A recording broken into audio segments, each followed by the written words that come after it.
Hello, എന്താ ഇവിടെ ഇരിക്കുന്നേ? ഒന്നുമില്ല. നിന്നെ വിളിച്ചിട്ട് കിട്ടിയതല്ലോ. വീട്ടിൽ പോയപ്പോ നീ അമ്മയായിട്ട് പണിങ്ങെന്ന് മനസ്സിലായി. അമ്മയായിട്ട് മാത്രല്ല, അച്ഛനായിട്ടും. ഷേ, അതെന്താപ്പോ അങ്ങനെ?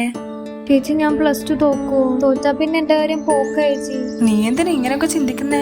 അതല്ലേ ചേച്ചി, തോറ്റാ പിന്നെ എന്നെ പഠിക്കാൻ വിടില്ല, കെട്ടിച്ചയക്കുമ്പോഴും. അതിന്റെ റിസൾട്ട് വന്നില്ലല്ലോ.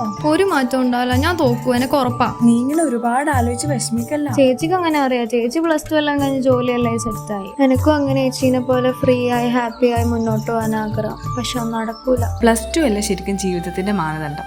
ഇനിയിപ്പോ നീ ജയിച്ചാലും തോറ്റാലും നിന്റെ ലൈഫ് സക്സസ് ആവണമെങ്കിൽ നീ എടുക്കുന്ന തീരുമാനമാണ് ഏറ്റവും വലുത്. ഞാൻ +2 കഴിഞ്ഞപ്പോ നല്ലൊരു ജോലി കിട്ടണമെന്നായിരുന്നു എന്റെ മനസ്സ് നിറയെ. അങ്ങനെ ഇരിക്കുമ്പോഴാണ് ഞാൻ സിൻസ് അക്കാഡമിനെ പറ്റി അറിയുന്നത്. വെറും 3 മാസത്തെ കോഴ്സ് വീട്ടിലിരുന്ന് തന്നെ പഠിച്ചു.